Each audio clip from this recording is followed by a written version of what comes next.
What is up, you guys? We are into week one. Week one is over. For the SEC. Yeah. What a weekend. What a weekend of college football it has been. The SEC is back. Some With some teams showed out. big shockage. Some teams showed out. Some teams Some didn't showed show up. Some showed up. Some are still on the way to the stadiums. Some showed up the first half and didn't show up the second. Some showed up the second half and didn't show. I think I just said that, but opposite. So we got our logo here. This is the new logo. We got it turned where you can actually understand what it is that it says and get a little bit of a look at it. How we did it, I don't know. We guessed, and it somehow worked. So start off with that. You can kind of see. We're going to run through news. We got the top 25 AP poll has came out already, so we got it up for you. We're going to run through our games. Got our Crimson Dog segment. And at the end of it, we're going to run through our high school games like we do every Sunday. We're together still today, so we're going to go ahead and knock this thing out early for you guys. I'll probably put the video up for you guys early, you guys' podcast. It's going to drop for you on Monday, so if you watch our video first, awesome. You'll hear us talking about it clearly, that the podcast will drop Monday morning like it normally does when you get it on Monday. Cody, what a weekend. What a weekend. all I gotta say is if you bet on the LSU game, I feel so sorry for you. Unless you're Mississippi State, which in other words, you won big. Yeah. I don't think many people expected that huge of a shock from Mike Leach and his Bulldogs.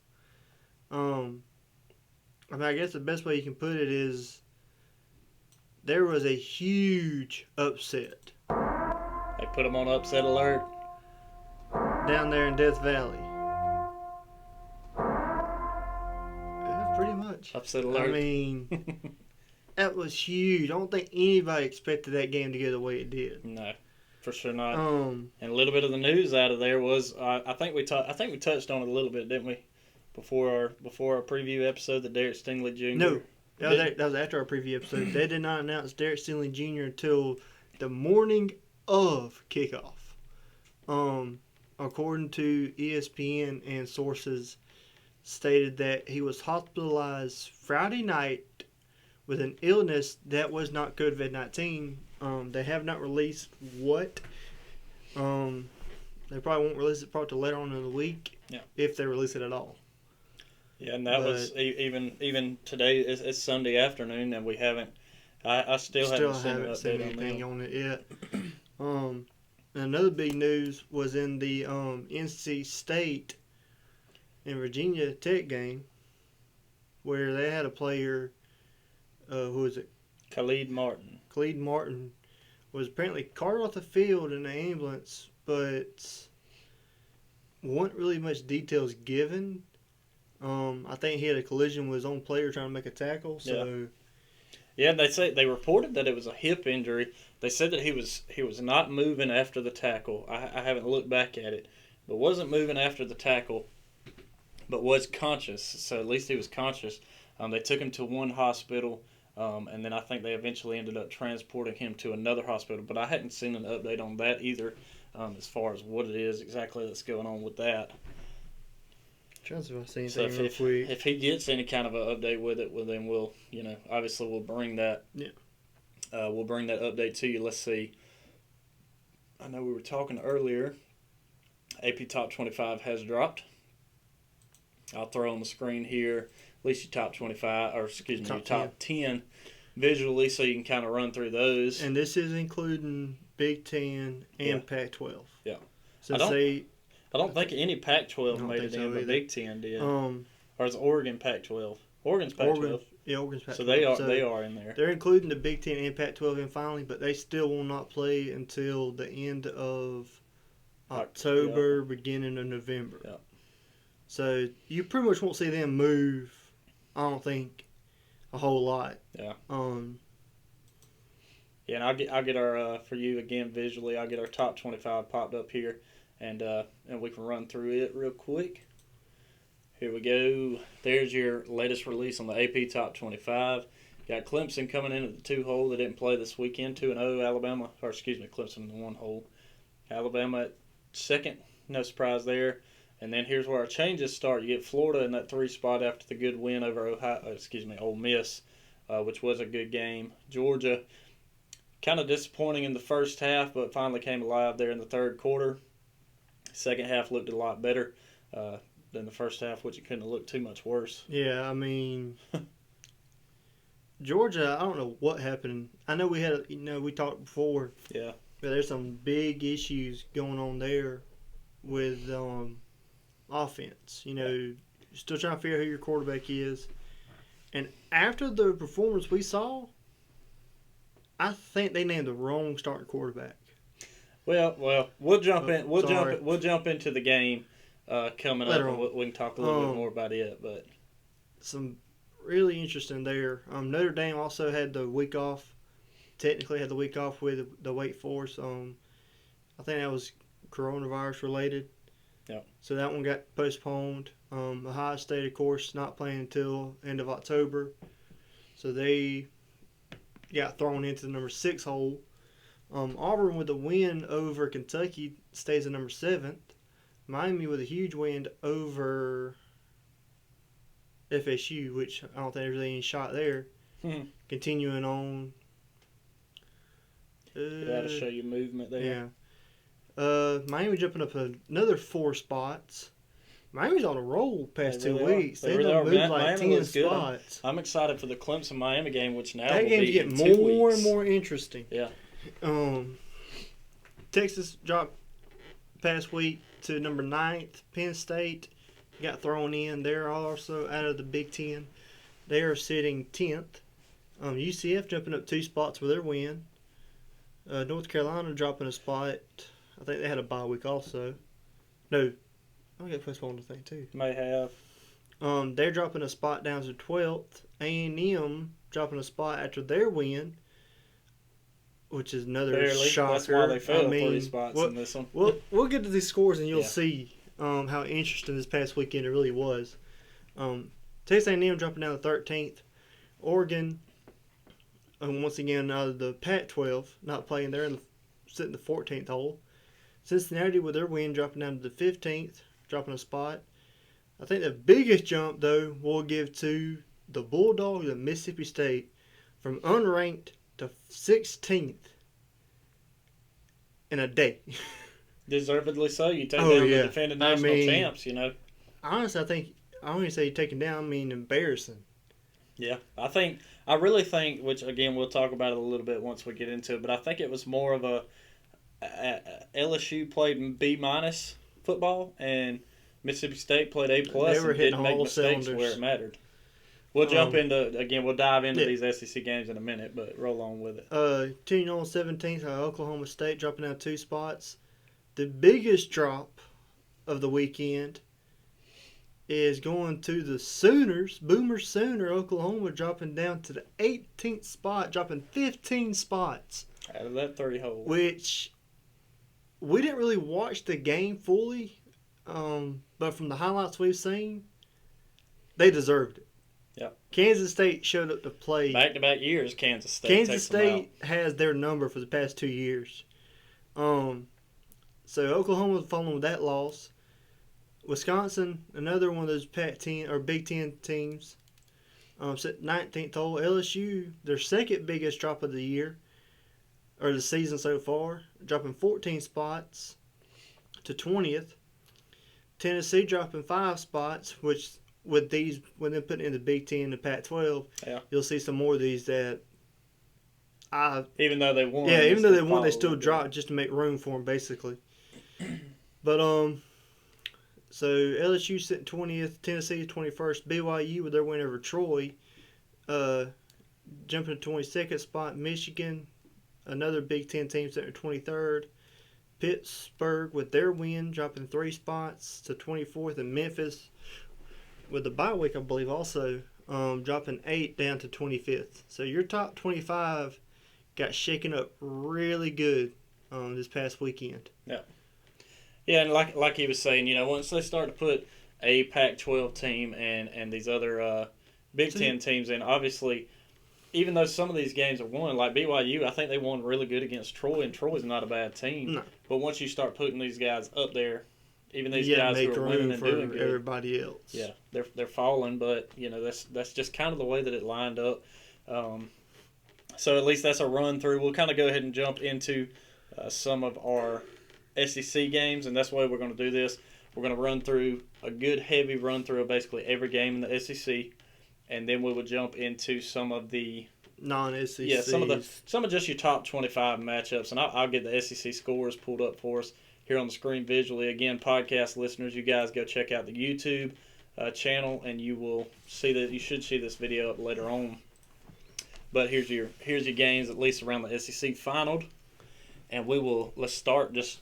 Even though it's different on the screen, let's start with what we got right here on this one. We'll follow in with the Alabama game. I'll let you take it away, brother. Yeah, Alabama started that game off real strong. Matt Jones came out of the gate, showing that, look, I can feel these shoes in. And I think he did a real good job. He went 18 for 24 with 249 yards and 2 touchdowns in 2 quarters. No. So he did real good. Najee Harris looked real nice running downhill, which he's always done. He's 17 carries, 96 yards, and 3 touchdowns with himself. And then, of course, the receivers, Jalen Waddle and Devontae Smith, look, they ain't missed a beat all season. So Alabama takes a win there in Missouri, 38-19, with Missouri scoring late in the fourth quarter to kind of put that game a little bit closer than we initially thought. I think I had it predicted 38-10. Yeah, I think you had about the same prediction I had for the Georgia game. I wasn't too far off of it.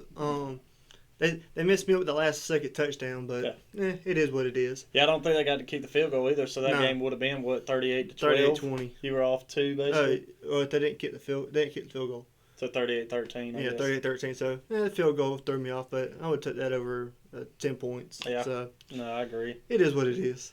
And I think we talked about this last night. I'll jump right into the Georgia game. Is Alabama started strong, and they ended. I think they still ended strong. I think we had a lot of second string coming in for Alabama. They had some of the second string, which Saban always does. If he's up good on a team like that, coming out, 28-3 at halftime, get second string. I know they still have some first string in there, but give some of these backups, chance to play in practice, but. Get them some experience. It showed that our backups need some more practice, which then again, with the season like it's going, you had no spring training, you had no spring games or summer workouts. Yeah. So I think for that situation and for what we had, Bama looked really good from what I saw, but there's still some improvement needed to be done there in Tuscaloosa. Yeah. And then on the opposite side, you get Georgia, who opens up about as slow as you can open up in a game in the SEC. And I don't care if you were playing in the SEC. And it was against Arkansas. Obviously, Arkansas has been at the bottom. Finished first quarter 7-0. Arkansas's up. The biggest thing everybody kept their eyes on was who's going to be the quarterback. DeJuan Mathis, he did get the start. And at moments, he showed some glimpses where I was like, hey, he's looking like he can do some good stuff. And we never got in a good rhythm. Never. For that first entire half. We did get a safety, and the thing that I think you can take away from it is the entire game with one play that Kirby said it wasn't really a busted coverage. I think they were really pressing to try to make something happen, and they just got a guy loose. That's all it was. He kind of broke contain on it. But the defense did good. Outside of the one play, coming over, they wreaked havoc like I was hoping they would do. We got a couple plays in the backfield. We had some tackles for loss, had a couple interceptions, one really good one with Richard LeCount there. That was nasty. But you go into the half, and it's 5-7. I told him, I was like, are we watching a baseball game or are we watching a football game? There were several games, I think, this past weekend, is going to high school or going to a college or a baseball score in the halftime. Yeah. But, I think the saving grace in that game was Georgia's defense. Oh yeah, for sure. Because I think if you take that defense out, a lot of stuff happens. Now I will say we put Stetson Bennett in. He comes in and not saves the day, but he makes the difference and gets that spark kind of lit for the Dogs.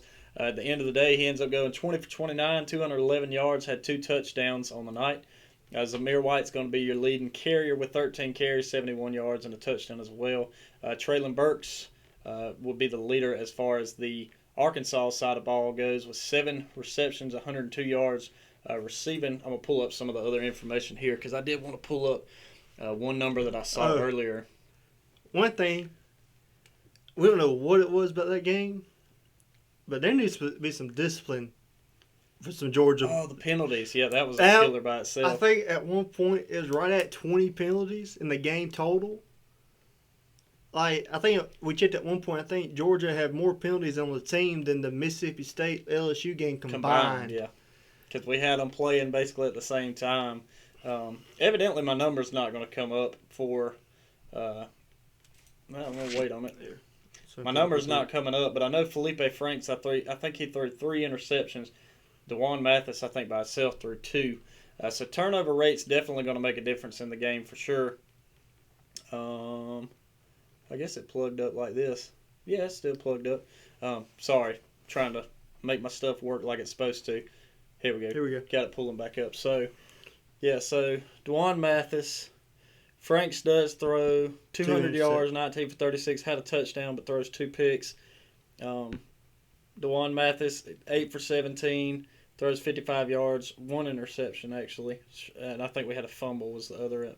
And then your wide receiver leader, that's Kearis Jackson with 62 yards, no touchdowns. George Pickens only had 47 yards with a touchdown.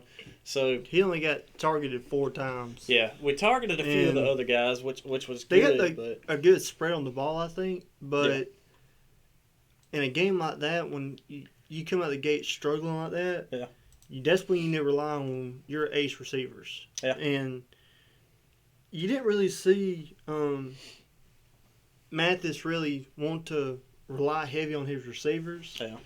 Like he was kind of second guessing himself a little bit on some of his throws. And I think that's what kind of led to the struggles that Georgia was having. I think what's going to happen is, obviously JT Daniels was not cleared to play. If he was, and I think I said that he was, evidently he wasn't, because I'm fairly certain if he was, he'd have been in. Because Kirby has said it in the past. To him, experience is premium. It is a premium thing to have the experience and be able to come in. It's not the be-all, all there is to it but to it get you helps. in a game, but it makes a big difference. And Stetson Bennett has a little bit of that experience. So when he came in, he was able to light that spark and get the ball moving, which was good. And we put DeJuan back in the second half to see if we could get him some experience and give him, maybe a little bit of confidence think kind of boost. push him up. And it may have, but I think what's going to bit. happen is we're going to see this week. I'm hoping we see a big difference because having Auburn on the board coming up this coming weekend, you got to step it up. You can't play like that. There's no coming back against Auburn and their defense if you get down. Even though it was only, I think, 10 at one point, not even that, still, 7, just a touchdown. I mean, it can be tough to come back from that.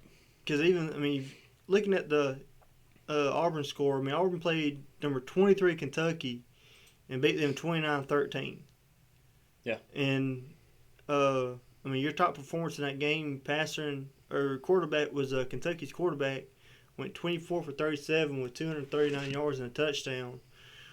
And their rusher was, I don't even try to pronounce that one, Smoke. Okay, Smoke. Smoke. 7 carries with 62 yards and a touchdown. But I think we both agreed the top receiver in that game was Seth Williams. Oh, yeah. Yeah, he had really 2 good. really great catches that I think both of them gave him a touchdown. Yeah. So not to jump back on it, but ending off on the Georgia stuff right here, so I can get past it. I think we're going to see JT Daniels work hard, and if he's cleared, I think he's going to end up being our starter next week. The only thing I found in fault when we did get Stetson Bennett in there was, and you even noticed it, when he set his feet to throw the ball, he's looking dead at who he's throwing the entire time, and you can't do that. And against a team like Arkansas, you might be able to get away with it, and a couple times he almost didn't.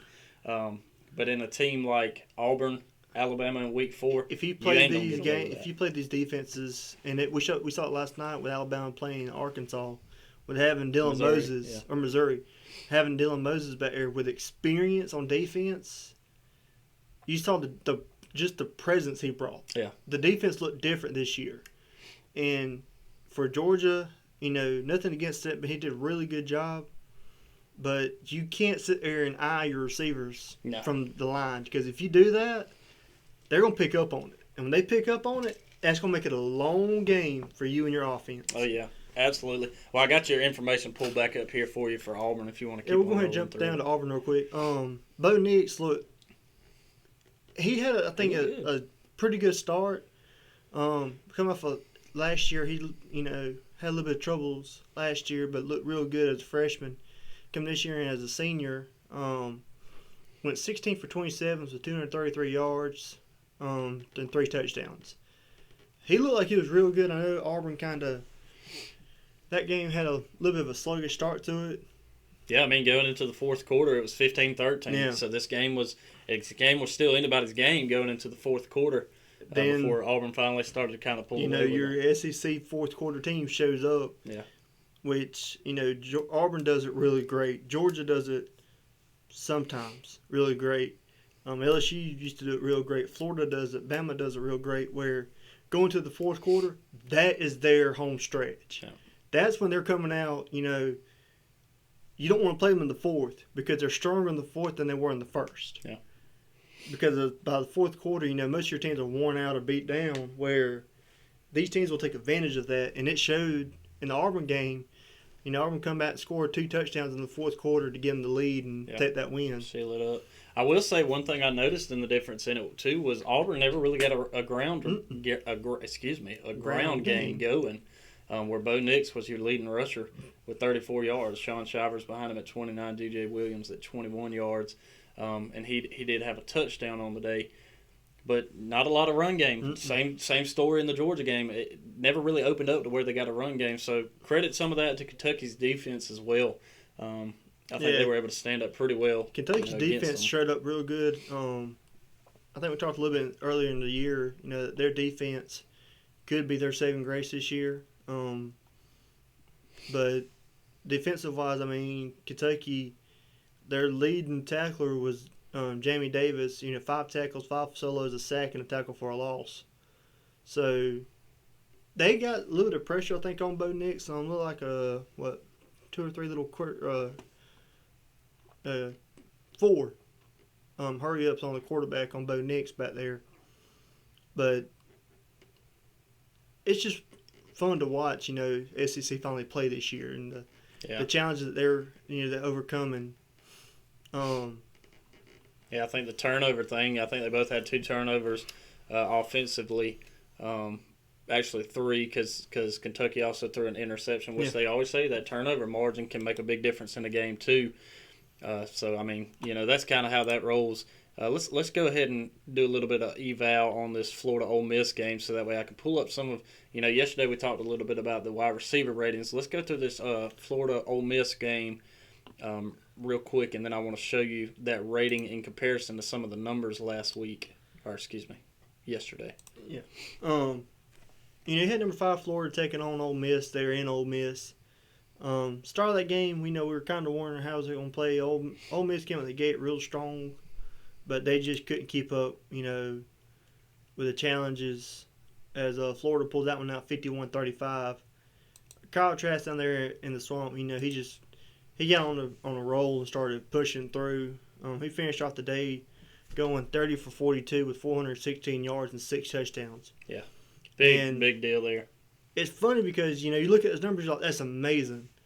The thing about it is his touchdowns are the second highest, I think, in SEC history. Yeah. In a conference game. But his yardage was not the highest of the week. Yeah. Of the weekend. And we'll get to him. We'll get to that game in a second. But number 5, Florida, they came out real strong against Ole Miss. Ole Miss does a lot of questions there with Lane Kiffin and see what he does. And, of course, Lane being Lane pulled out tricks in that first half, and it showed. And it caught Florida somewhat off guard. But they were able to make those changes and adjustments to, whatever little slide trick he was going to pull.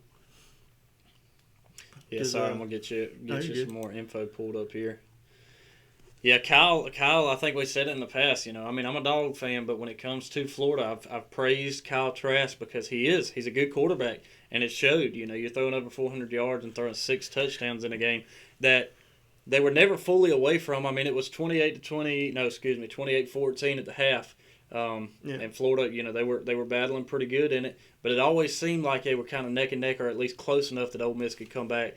Ole Miss did win the fourth quarter in points, 14-10 there in the fourth quarter, but at that point it was too late, and the entire time I was watching, kind of hoping that Ole Miss would fight back and make it a little closer, and they did. And they did pretty good for the most part, but it did, at the end of the day, Florida did take off with it, and looking at kind of the preseason stuff, I can see a lot of reason why, even though it's kind of funny, we talked about it earlier, even though the margin of victory, Georgia did actually end up on top as far as the margin of victory between all SEC games.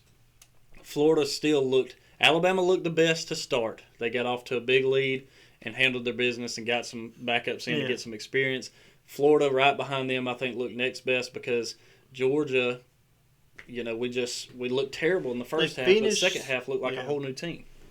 And just these games, it shows the difference that these teams had to overcome over the beginning of the year. Ole Miss, I think they're still bouncing on quarterbacks back there. I think we were hoping that they would start Plum Lee, but they actually went with Matt Carroll to start off the day, and he went 22 for 31 with 395 yards, 3 touchdowns, and 1 interception. And against Florida, that's really good. Yeah.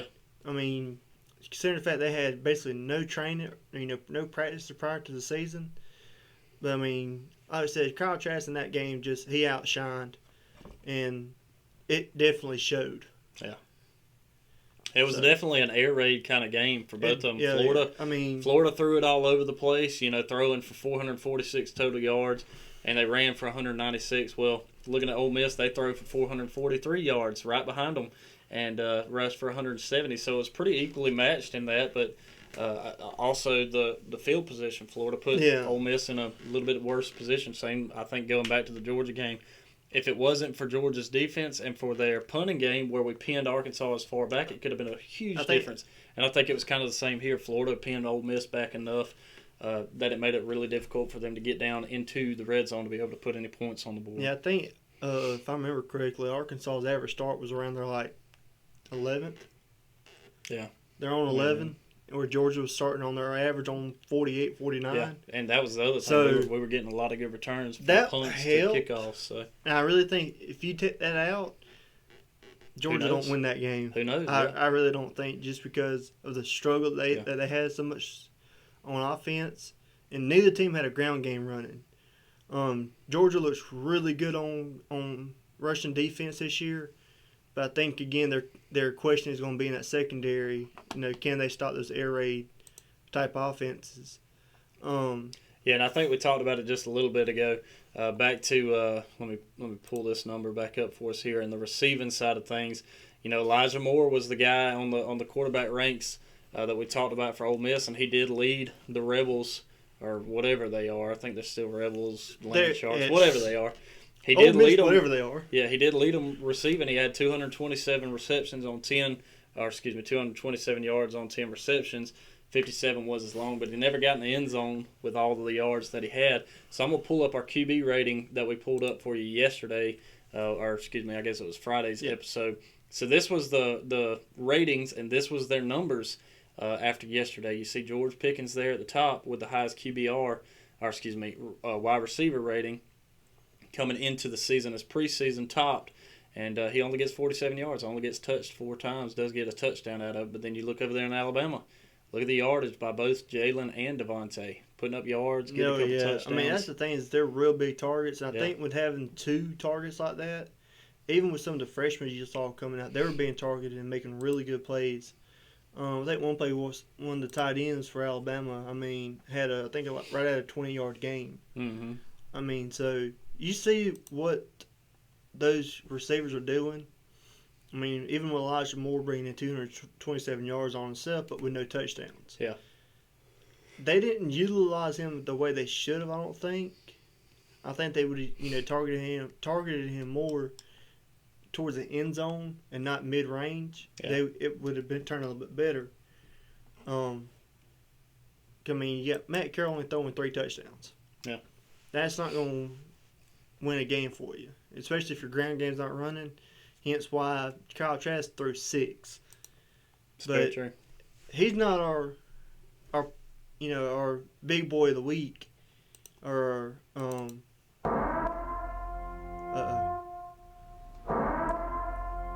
back to the upset of the week. We got to upset of the week, man. Who knew this was going to happen? Nobody expected. I'll say this: when we did our picks, both of us did say how awesome it would be to see an upset in Baton Rouge. But we didn't believe it would happen to start the season. No, even when we did the picks, I still had LSU. But yeah, we both picked LSU to win that game just because we thought, they're without Jamar Chase and Derrick Stingley. Derrick Stingley, Friday they announced he's not playing, and they had a lot of players not being there. We're like, they can still. It's LSU. Yeah. Check this out. They were 94% chance to win the thing though. 94% at home. At home now. I think between all the opt-outs, everything they've lost, because I still think LSU played okay. I think they played B- football, C+ at best, and Mississippi State. I think they may not be A+, but they played A+ against LSU. Well, I think that we all, because like we said, there's no spring games to go off of. No. So I think we, not just us, even the ESPN, reporters, we all misread Mississippi State. Because I think we were. Let's see. You had them going 4-6. None of us had them losing. I had them going 3-7. We didn't have hope for Mississippi State. Nope. There's hope. There's hope. There's a guy that I listen to that I'm fired up to listen to him tomorrow because he is a major Mississippi State fan. I'm gonna pull up this. This was preseason East and West rankings too. Look at that. The preseason they expected Alabama or LSU to finish second. Now that very well may happen. It very well may still happen. But as of today, after that game, they ain't in second, and they ain't looking like they're gonna be in that spot. So they got a long way to go if they're gonna find themselves back up in second, and they pretty much got to win out and still lose to Alabama for them to find themselves back in second. But I don't think that's what you're gonna find when it comes down to poor old LSU there after the loss to Mississippi State. But congratulations to Mississippi State. Oh yeah. Really, Mississippi State came out and played. Oh, yeah. They came to play. For sure. Go to Death Valley is a day game. But it's just unheard of. Miles Brandon, he's coming off, last year when they had, LSU had, the Heisman Trophy winner. Yeah. And Joe Burrow. He had an amazing season last year. Miles Brandon does have some playing time. He finished off the day with 27 for 46. With only 345 yards, 3 touchdowns, and then the one thing will kill you, 2 interceptions. Well, the bad thing is, even on the other side of the ball, both of them threw 2 picks. Yeah. That's what I'm saying. They didn't look terrible. And to put up, 345 yards in a game and a few touchdowns in there, you would think this is going to be enough to get the job done. But then on the flip side of that coin, here's our Crimson Dog. Well, we'll wait till it. Oh, forget it. You said it. We're going to go ahead and throw it out there right here, right now, if I can pull the number back up. Go ahead with it. Our player of the week we're going to go to is the Mississippi State quarterback, KJ Costello. Oh, yeah. Going 36 for 60 with 323 yards. 600. I'm sorry. 623 yards. Averaging 10.4 yards a throw with 5 touchdowns, 2 interceptions, and finish off the day with a QBR of 83.1. Yeah. Definitely the Crimson Dog of the week. 623 yards throwing against LSU, who, what was it, last year, them in Texas going back saying they were DB University or something? Not there was no defense on that game. Oh. They had a little bit, but they had running defense. Yeah. Both of them only ran. Yeah, LSU ran it. Holy cow. So it was all through the air. Mississippi State, the team-wise, had 16 carries and only averaged 9 yards. A lot of that is because of sacks, I'm sure, on KJ Costello. Because he was negative 38 yards, so he must have got sacked a lot. Let's run down to the LSU defense and see how many sacks they had on the night. So they had 5 sacks on the night. But you turn around the other side, Mississippi State had 7 sacks on the night. So if that's any way to look at the season coming out for LSU, it's not looking real great. It's different. It's different. Because the way, their next game they had to play is Vandy, who we all thought weren't going to be that great.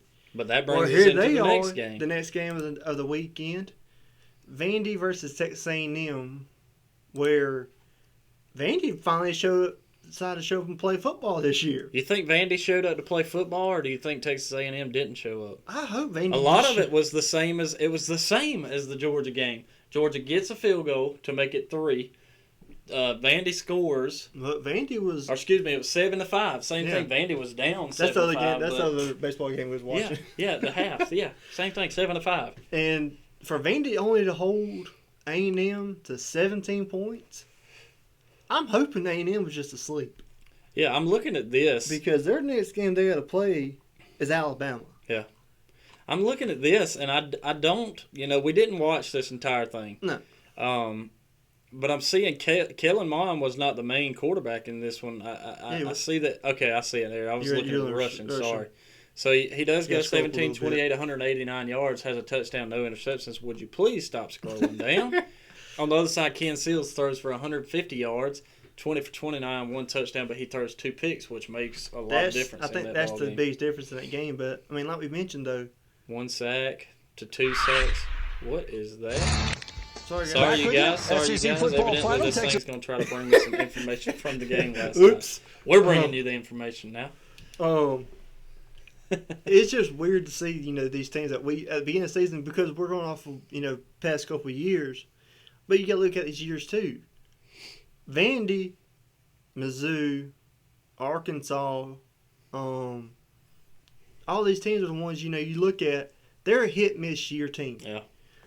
1 year they may be great. 1 year they may not be worth nothing. I think this year, since they're doing the whole SEC conference, they're figuring it's time for us to play some ball, guys. Because after this past week, I'm really tempted to go back and look at my schedule and kind of reevaluate some of my games. Yeah, I mean, a lot of it is it's the first game of the season. Yeah. Everybody's knocking rust off. All the big guys, I think, are coming in, even though they're not playing a cupcake. They're playing what's usually the bottom in Arkansas with Georgia, or usually the bottom of Vandy with A&M that we picked to be pretty good. And Georgia did show up in that second half. A&M still kind of just lollygagged through that game and very well could have lost it, but they squeaked it out in the end. Yeah, their next 2 games, A&M is going to have to fix it quick. Yeah. Alabama and Florida. Yeah, they're facing. I mean, I guess we can. After this past weekend, we said the 2 powerhouses. Yeah. And if A&M doesn't turn it around, it's going to be a long season for Texas A&M. Yeah, obviously A&M's no longer in your top 10 there, but you look, you got Alabama at second and Florida at third. And Georgia. That's who's on the track right behind them. Yeah. That's who A&M has got coming up next in the next 2 weeks of the season, and they head to Alabama this coming weekend. Georgia heads, they go home, but you got Auburn coming in. These teams that ain't waking up in the beginning, they got to wake up to start soon. Through the game, or it's gonna the be way a we long think it's going to go, it ain't going to happen. So depends on how next week goes. We'll give this week knocking the rust off, cleaning the cobwebs out of the attic. We'll let this week we'll give them a little bye week type setup. If they don't change it by this week, I'm reevaluating my schedule. Yeah, I mean, I think every week we're going to take a look at it and do our picks, and we're going to have some stuff to say about it. The final game that we figured would be the game of the weekend actually turned out to be pretty decent. It did. It was actually good to watch it. It was Tennessee and South Carolina. Tennessee does squeak out the win, 31-27. Kind of like we figured. Yeah, here we go. Colin Hill, like we said, does get the start for South Carolina. Didn't look too bad. Goes 25 for 39, 290 yards. Throws 1 touchdown, but also 1 pick. And old Garantano over there for Tennessee throws up, let's see, just a tad under 260, 1 touchdown on the night. Not too bad of a night. And Paxton Brooks, I think, came in for 1 play and had a little toss there. But kind of the same thing. South Carolina didn't have a run game in this one. They rushed for a total of 89 yards. Tennessee got 133, so still not great. Ty Chandler leading that with 86 yards. Eric Gray and Jarrett Garantano keeping it for himself. Both of those guys had a touchdown, as well as Colin Hill on South Carolina side, and Kevin Harris was their leader with 55 yards and a touchdown as well. But not a lot of run game. A lot of it seemed like a lot Kevin this past Saturday's all been through the air. Colin Hill had negative yardage. You say Colin Hill was leading. Oh, did I give him 12 yards? I see he had a touchdown on the night either. Oh, okay, I see. I was reading that. Okay, yeah, anyway. So, but it was a good game going through. There was a bunch of good games. I think they didn't go the way we all were thinking, and some fans were hoping. Now, speaking of the way that he was thinking, I'm going to bring this win percentage back up for you here. Alabama 95%, they get it. Georgia 91%. Woo! I was worried about that 91% from the beginning. The beginning of that one, I thought that number looked more like maybe about 30%. Florida, Ole Miss, for the most part, Florida beat it at 79%. They took care of it. Obviously, the shocker, Mississippi State at LSU.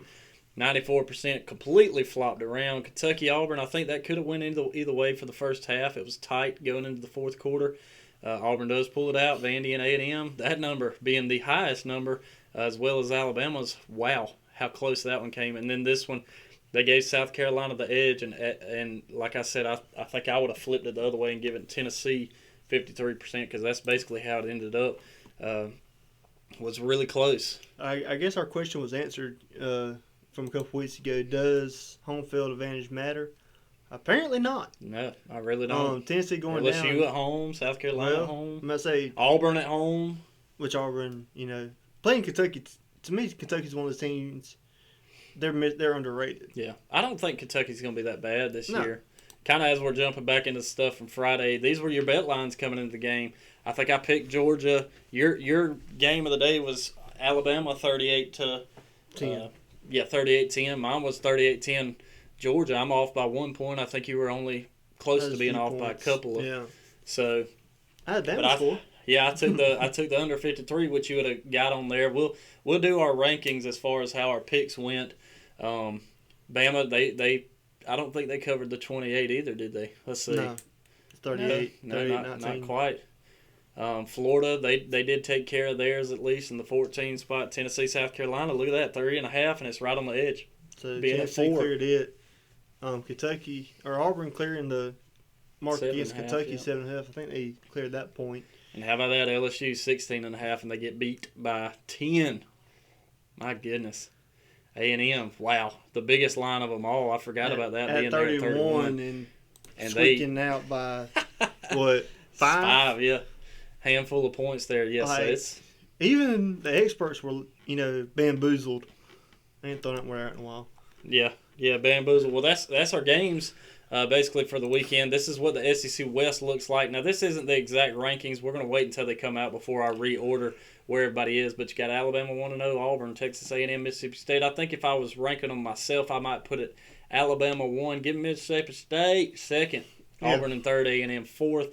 Follow that one up. I might even say I might put Arkansas there above LSU and throw Ole Miss there on the bottom. Yeah. Just because Arkansas, even in that first half, even though they lose by 27, they look pretty good. But I think in the end it's going to line up just like it is LSU, Ole Miss, Arkansas. Same thing. Let's jump it over to the East. Again, these are not perfect because I think you would put Florida above Georgia at this at 1-0, Tennessee 1-0. Then you got Kentucky 0-1, which didn't look bad. Mizzou at 0-1, South Carolina 0-1, rounding it out. Vandy 0-1 after taking the loss there on the lip to A&M, even though it wasn't necessarily that close of a game, I guess. But the West takes the weekend. Yeah, SEC West takes week 1. Yeah, pretty much. Let's see. What did you have? I need to pull up our little sheet back here. I have one other thing that I cannot seem to find to be able to click. Okay, here we go. Let me pull up our last little bit of stuff here. We'll go through not the SEC games because we've gone through those. We're going to go through a couple of the others outside of the league being in the top 25. Cody, take it away with some of that there. I think the biggest one that shocked everyone, only last year at K-State fan, was Kansas State upset there in the last few minutes of that game against Oklahoma. Yeah. I think they actually won that on an interception. I'm not. Yeah, it ended. I think it ended, and the reason behind that one was because Spencer Rattler, I think, threw 3 or 4 interceptions in that game, and the last one came.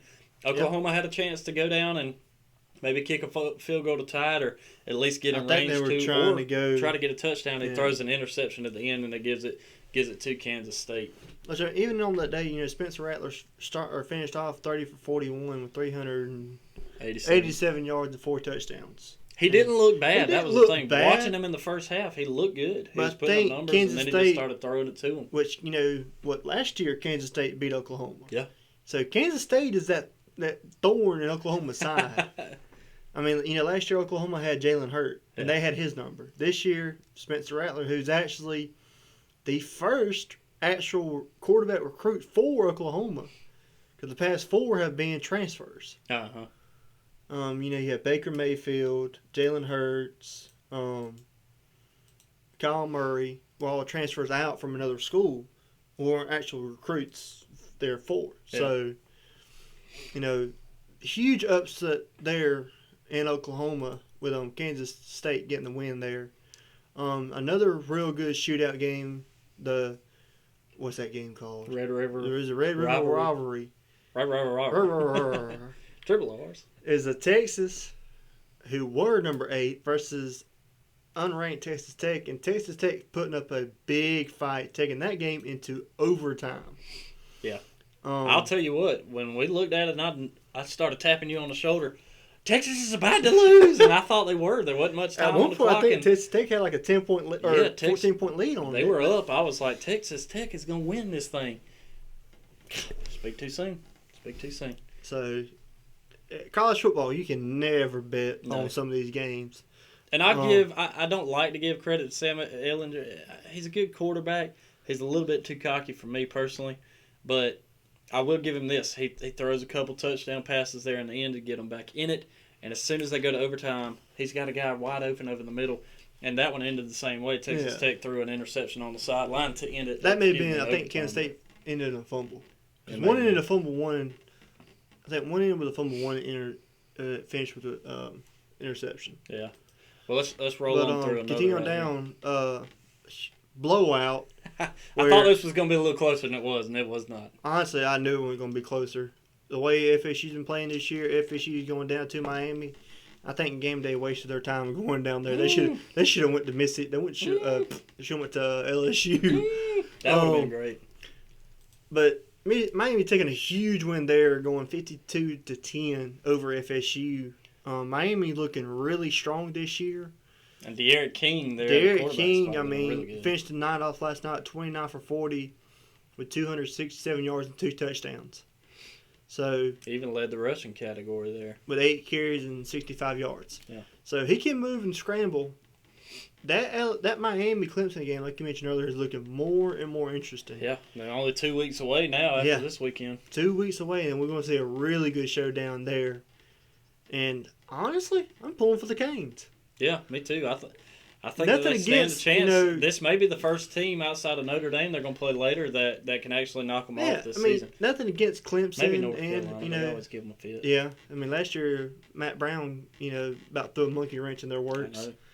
But nothing against Dabo Swinney and the Clemson Tigers, but it looks like with Alabama and the SEC. Even me at one point, I told him, you can ask him, I was like, I'm tired of us being on top. Somebody else needs to step up. Me too. Because after a while, it gets boring. Me too.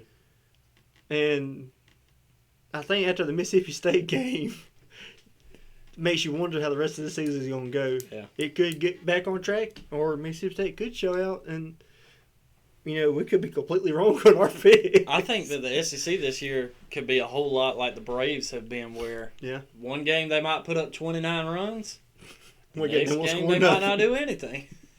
So, be fun to kind of see. Rolling through a couple of other ones you got down in the American, you got UCF taking on East Carolina. They get the big win, 51-28. Dylan Gabriel looked good in that one. Goes 32 for 47, 408 yards, and 4 touchdowns on it. I've been pulling for Army. I like pulling for Army. I think that they've been good the past couple of years. Was looking for them to kind of be good this year, and they do unfortunately fall to Cincinnati 24-10. That'll put them at 2-1. Cincinnati 2-0 after that one there. Continue on down, Oklahoma State going and playing West Virginia.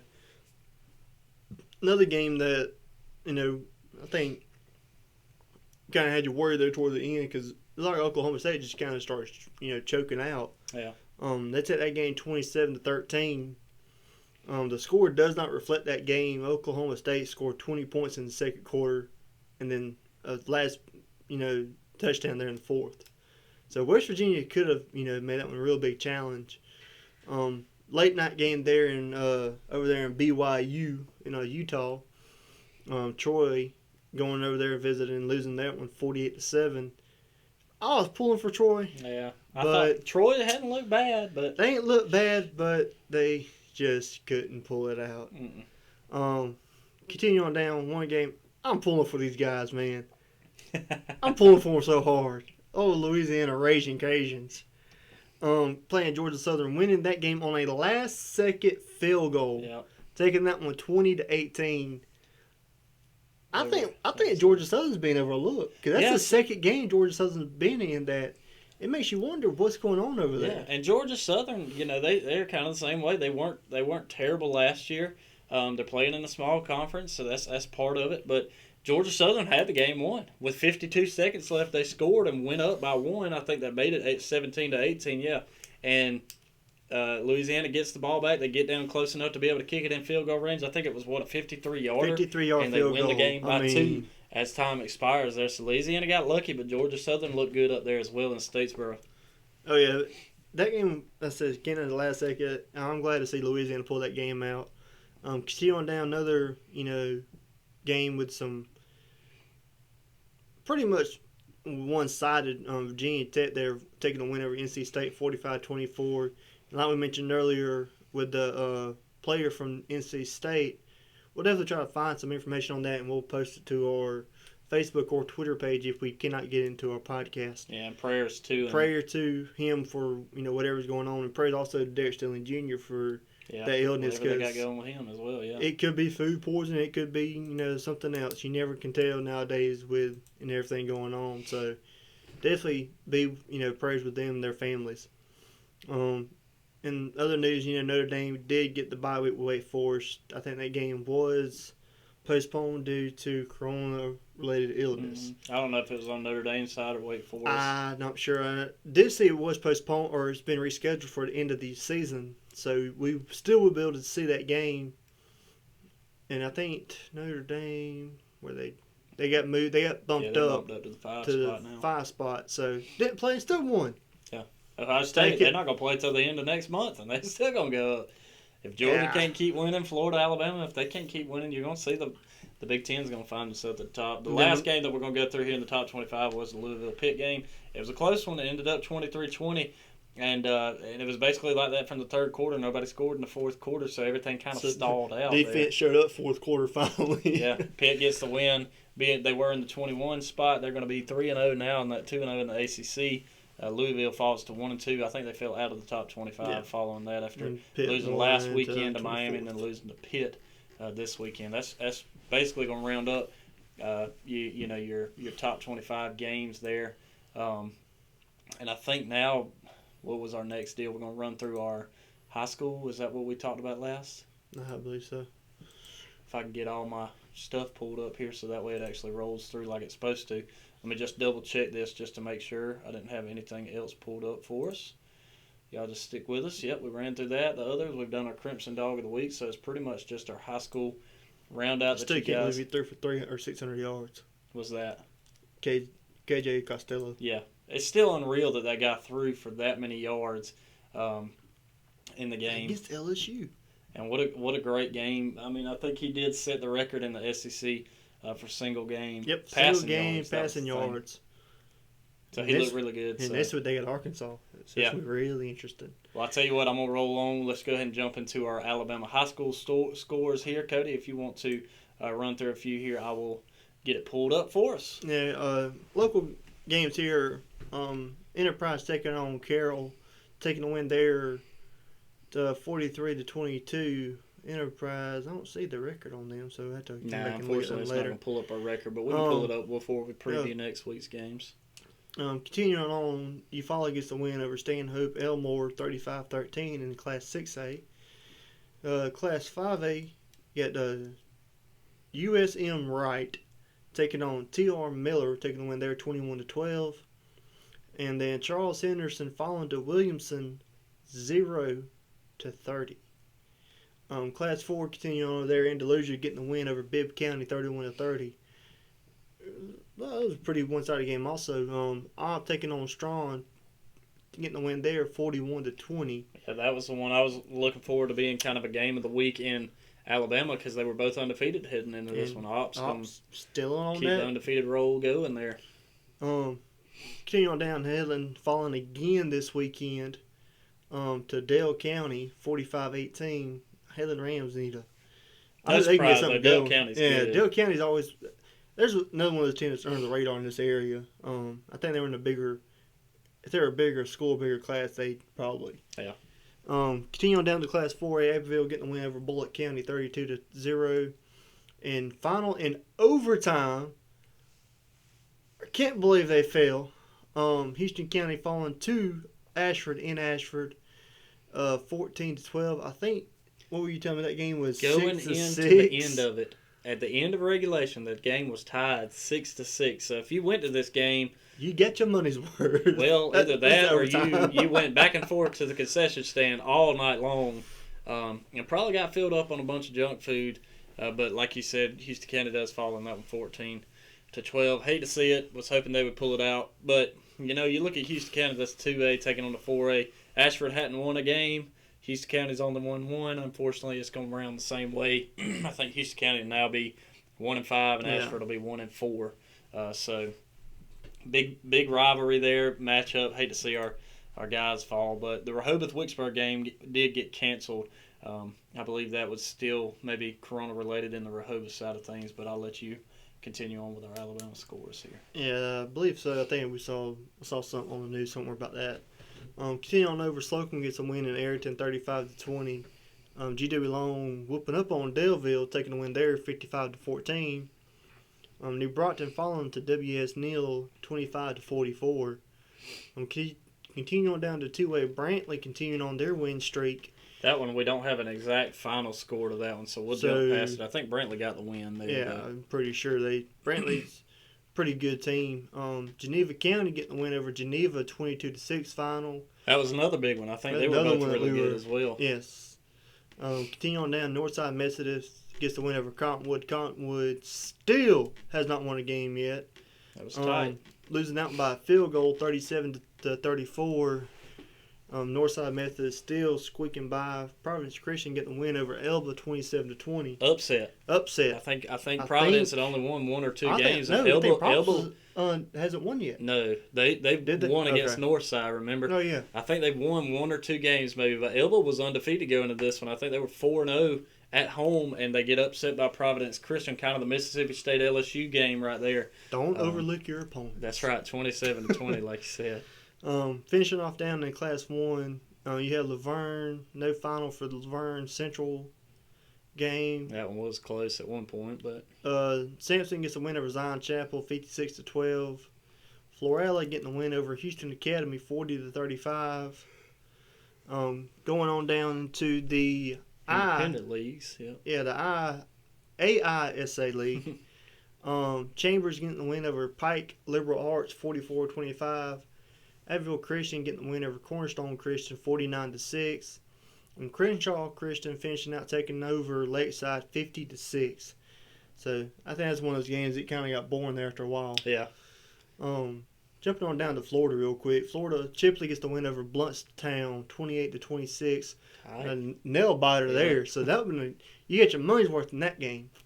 Mariana getting the win over Walton, 27-10. Arnold getting the win over South Walton, 47-14. Freeport getting the win over Rock Bayou, 29-28. Another close one. Another nail biter there in Florida. Florida, they got some nail biters down there. Yeah.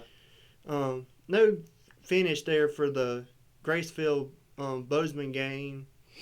Northview in Florida, since there's no longer Northview in Alabama, gets the win over Holmes County, 39-6, and then Baker getting the win over Taylor County, 35-13. So you have some really good matchups, Friday and Saturday from, college and high school. So this year's going to be a fun year for some football. Yeah, for sure. I'm going for time's sake, I'm going to kind of run through really quick your Georgia scores that I did have pulled up over here in South Georgia. Frederica does take on Tifteria. Tifteria gets a close win by, I think, field goal there, 21-18. Miller County, Atkinson County will get the win 28-14. Brooks County gets the win over Cook 25-20. That'll slow Cook down a little bit right there after some big wins that they've had. So Brooks County must be pretty good this year, getting the upset over Cook at home. Fitzgerald did find out they're going to take on Jefferson County, and they squeak out a win 14-12. there in Jefferson County. Irwin County on the board, finally getting a win against Wilkinson County, 44-0. So they rolled on with that one. Chris County gets the win over ELCA, 34-14. Deerfield falls to Tatnall, 34-7. Pelham, Clinch County, that game was also canceled. Seminole County falls big to Turner County, 45-0. Wilcox County slides by a touchdown, 14-7 over Johnson County. Worth County beats Rutland, 30-20. Gatewood gets the win over Terrell Academy, 14-0. The two biggest games of the weekend was Valdosta and Colquitt County. Valdosta traveling to Colquitt County. Russ Probst obviously was at Colquitt County last year, is now at Valdosta, and thought that Valdosta would get the win there, but they don't. Colquitt County gets the win, 24-10 at home. The other one was one of the defending state champions in Lee County over the past couple of years, taking on Lowndes, both undefeated there. Lee County had to travel to Lowndes, and they cannot get the win. 38-13. Lowndes does take that one to the house to finish off your Georgia scores. I think there was a score in the Baconton game as well. I do believe that they fell last night. I don't have it pulled up here to be able to bring you the exact number on what we had there. But, either way, that's kind of the way that the cookie crumbles.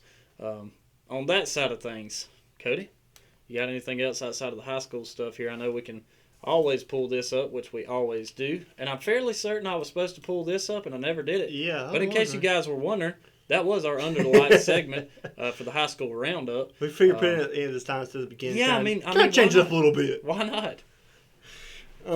After a great week of some college football, glad to see the SEC back at it. Definitely stay tuned for some more news and updates from your local podcast and SEC Talk. As always, follow us on Facebook and Twitter at SEC Talk 20. Email us, sectalk20@gmail.com. If you want your, high school team, your college team, shout out, or if you just want a local shout out on the show, we'll definitely do those also. Yeah. I think that pretty much wraps it up, man. Yeah, that's about it. You guys tune in. Obviously, this is our start, our roundup. Tune in at the end of the week coming up, and we're going to get you prepped up for week 2 of some SEC football that we are looking forward to. We got some good games that are going to line up for you. And some big changes. That's right, some big changes so far. We'll try to catch you up on all the news when that comes. You guys check it out. We'll be up on Friday after this. Will be our Monday episode. So outside of that, Cody, unless you got something else. I think we're good, man. It's SEC Talk. Cody, Holden, we out.